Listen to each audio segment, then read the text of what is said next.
All right, metalheads, this is DJ REM, and you're tuned into Crushed Beyond Dust, and I have Jason Crosson on the line. How you doing tonight? I'm well, thank you. How you going? Thanks for having us. Yeah, thank you for taking time to be live on air and do the interview. We got a lot of people tuned in tonight, so it's a great time. So why don't you start with, obviously you're from the band Crosson, but if you could start with your spot in the band, then also the members that are not with us tonight. Oh, okay. Well, essentially, it is more of a solo sort of thing, a bit like Alice Cooper or Ozzy. My musicians are studio guys and session guys, so I like write, produce, put the whole package together, and get the best musos around me to make it sound so good. Awesome. That's super cool. How long have you how long have you been doing this as a solo thing? Oh gosh. I'm losing track of the time, but it could be, I probably did it for quite a few years, just, doing independent releases and just doing it, I guess, getting it off the ground, getting the image right, and then eventually, I think about 2012, we got involved with a guy called Duane Baron, who mixed stuff for Ozzy Osbourne and Motley Crue, and he mixed our album, and we went and shopped it, and got a deal in Germany, and now just getting the ball rolling. Nice. Gathering more moss. Very cool. So I was sent the your new album, Spreading the Rock and Roll Disease. Has this been released, or has it already been released? Where are we at with that? Look, it was released in Europe late last year, early this year, but now we're just sort of doing all the promo in the States and so forth, because we were with a European label, so they focused on that territory, and now we're sort of focusing on, the US and away from the European market for this particular album, yeah. All right. So, how was the response in Europe for you? Look, we got some great reviews. People seem to like it. It's like anything. Newton's law. Someone will praise you. The next person's going to rip you a new butthole. So. Oh, the life of being an artist, Yeah, that's it. But overall, the response was pretty good. So, we're working on the next album, which I think is better. So. It sort of made a few little trails for us, and now we just do the next album. We want to sort of come back and show that it wasn't just a one-off. Okay, right on. So I have to ask you, since you're from Australia and such, are you friends with or know Stu Marshall? I know Stu very well. Actually, I went and saw Stu last night play. Awesome. At the with his band Night Legion. Yep. Yeah, I've. Yes. Go ahead. Oh, sorry, and we're also he's got another band called I've just forgotten it now, and they're on the same label. Yeah. So one of Stu's other bands on the same label, and we've got mutual friends. So yeah, Stu's a great guy. Actually very helpful. Yeah, you're probably thinking of Death Dealer, maybe. It wasn't Death Dealer. It was Blasted to Static. That's it. Yeah. He's got so many different things going on. Oh, yes. So anyway, Blasted to Static. We're on the same label with them. So awesome. All right. Anyways, this isn't the Stu Marshall interview. This is your interview. So I just. Yeah, that's okay. I've talked to him a couple times, and he's really cool. So I figured it would make sense. You guys would know each other. Yeah. No, he's a great guy. So let's talk about this album. As you mentioned, it sounds like it did really good in Europe, and now the push is here in the States. So I guess for you, for putting this album together, I guess, how long did the process take? Look, it probably was a good year of writing. Solidly just getting it right. You get a song and it doesn't cut it, boom, it gets dumped. So, or it gets completely restructured. So probably a good year of writing, and then the whole production, videos, the whole works. It's probably 2 years of my life in that. That's okay. An album's not easy work, so it's understandable. Yeah, man. It just starts with a riff in your head or a melody in your head, and then you've got to get 10 of them, right? Minimum. Put it all together, demo them all, hand them out to the musos. They've got to learn them, go to the studio, get them off to the mixer, put the image together for that particular album, the artwork, the videos. But it's great when the product's finished. You've achieved something. So that's the benefit of it all. Hell yeah. So do you being this is this kind of a solo project for you?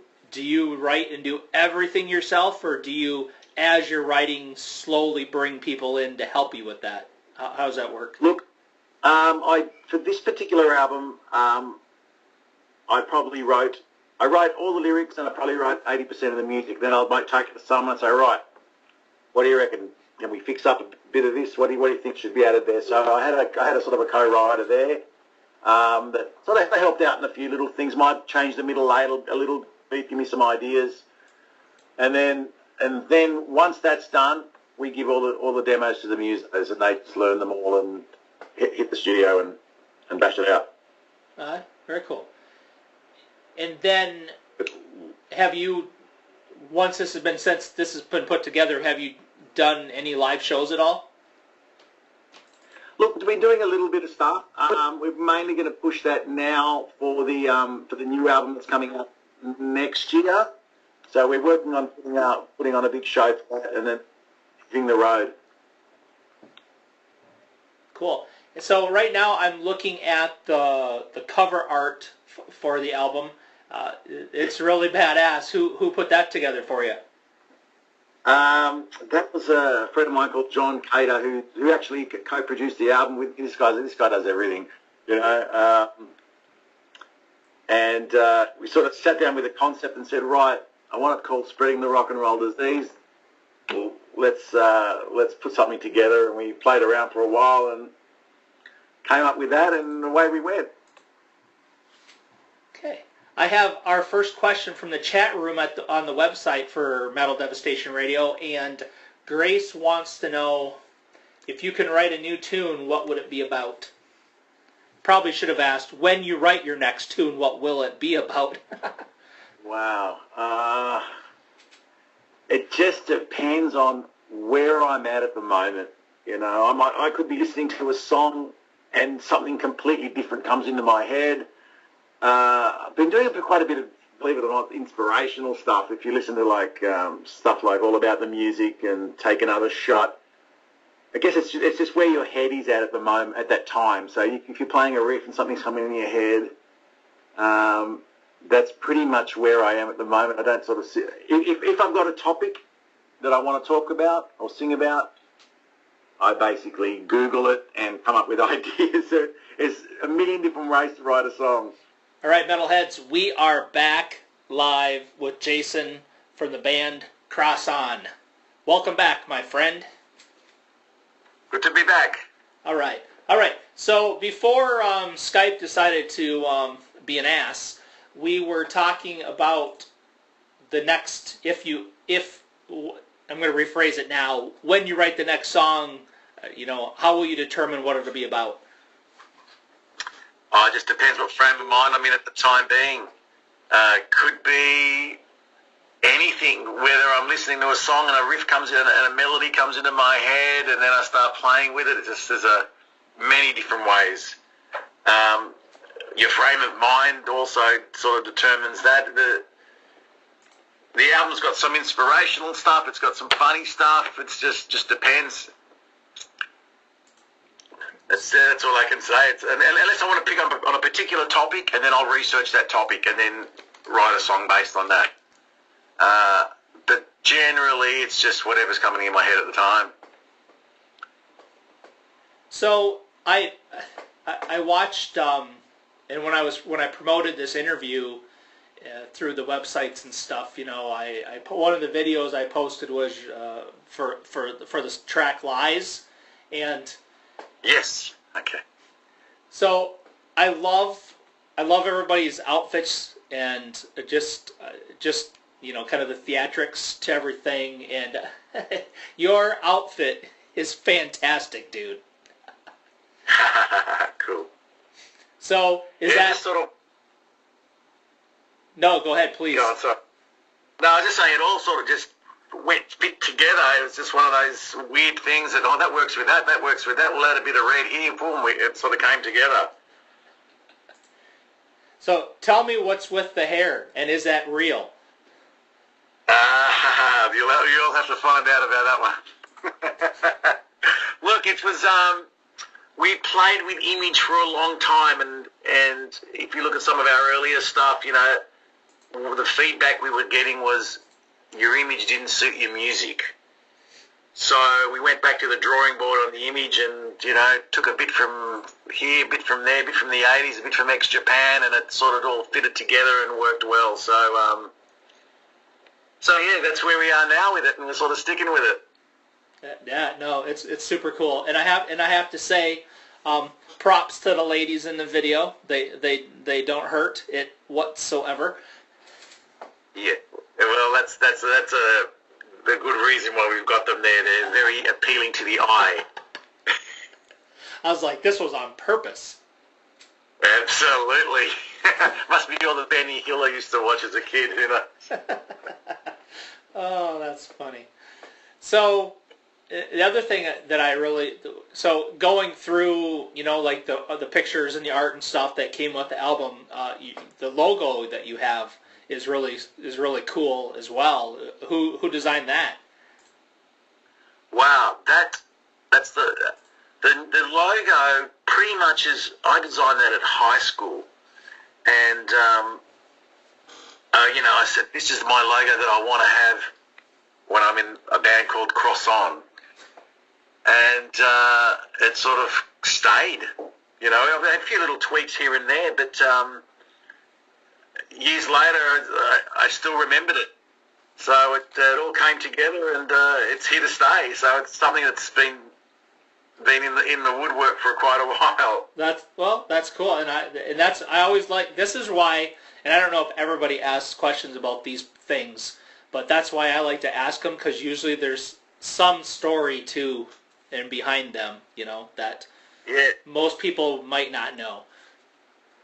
We went to a reunion, and back in the last day of school, they had this big wooden board, and you had a soldering iron, and you were supposed to sign it, and I put that logo on it. And coming back all these years later and seeing that and going, yeah, it's still there. Yeah, that's awesome. So with the tracks that are on the current album, Spreading the Rock and Roll Disease, is there like any kind of theme or anything going on with these tracks? I mean, were you like in a specific state of mind when you wrote this album, or is it kind of all over the place for you? Look, you've got stuff like the actual title track. Well, that's, about keeping rock alive, and to hell with all the rap and the hip hop. Right on. You've got stuff like all about the music and take another shot, which is, take another shot, give it all you got. After a fall, you got to stand tall. Just keep on going. No matter what you're doing, you get knocked down, just get up and do it again. Taxman, that was about a big tax bill I got. And I'm Not Afraid, that we went sort of down like down that angle, was like, geez, this would be a good song for Alice Cooper sort of thing. So, yeah. So they're a little bit all over the place. Rise at the end, we wanted a bit of a galloping Iron Maiden feel at the end of it, so we threw that in, and that seemed to work really well. But it's not a concept album or anything like that. It's just, we just picked the best songs that we had and recorded them and put them on. All right, super cool. So, how long have you been doing the metal thing? How long has this been going on for you? Look, I've been working on this for at least probably 15 years. But it was, let's say the first 10 were like, okay, I'm just doing local stuff, I'm just recording, releasing independently. And then when we made this album, and we got it mixed by Duane Baron, and I just went, right, I am not going to take another step until we get a deal. So I hopped on a plane, I went to meet him, I went to Germany, and flogged the product until we got a bite with a label called Metalopolis in Germany, which is, as I mentioned before, Stu Marshall's on blasted the Statics on that label. And the rest is, I guess, history. They released the album for us, gave us the deal, did all the PR.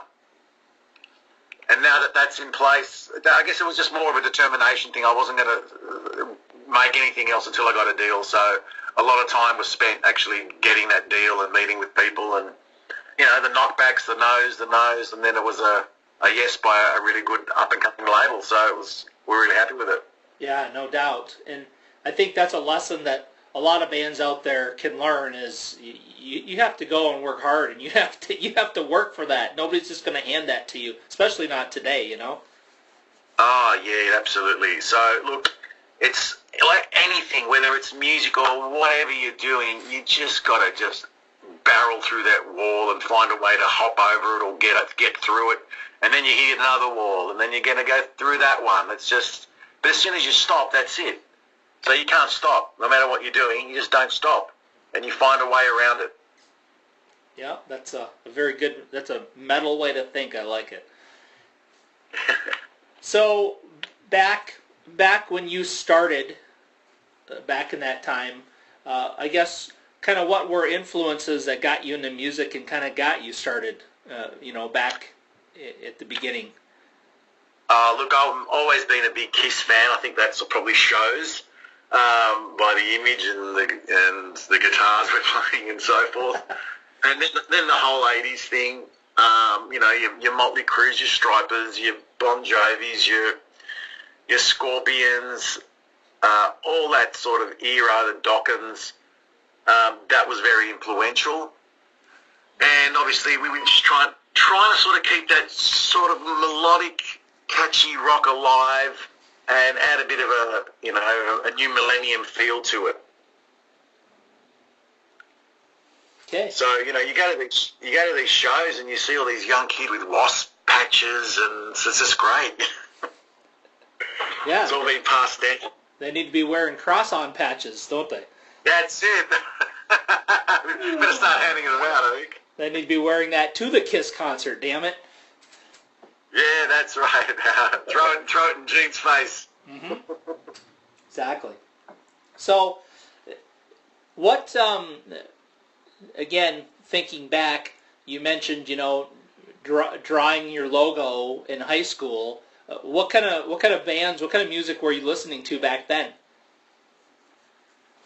Back then it was, I think everything I mentioned, your Striper, your Dios, your Iron Maiden, Dokken, Motley Crue, Wasp,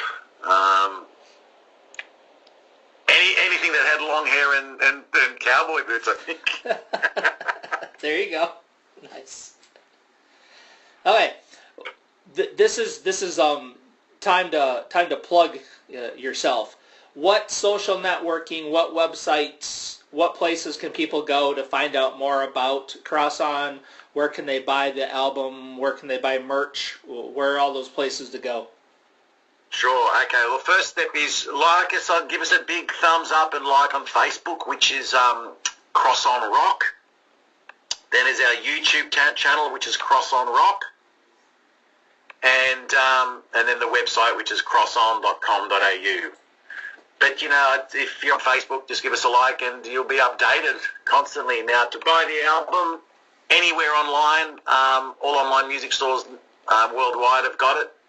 And if you want a physical copy, I believe you can buy that directly from our label. We have physical distribution in Europe, but I don't think it's in the States as yet. So, but you can just go on. I think they've even got an eBay store. You can buy just search for Spreading the Rock and Roll Disease. It's on Amazon. You can buy physical copies from Amazon as well. So go out there and do yourself a favour and have a listen. Yes, I highly encourage you do. You'll get to hear more Crosson here after the interview, but definitely check them out. Show them some love, for sure. Thank you so much. So, what, again, being a metalhead and a music lover, I'm always curious to know what other people are listening to. So what kind of bands or what bands are you listening to like these days? Who's kind of like top of your playlist?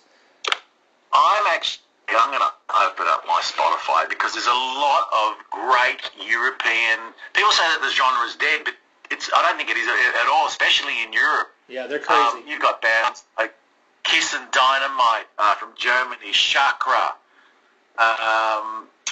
the Poodles, Heat.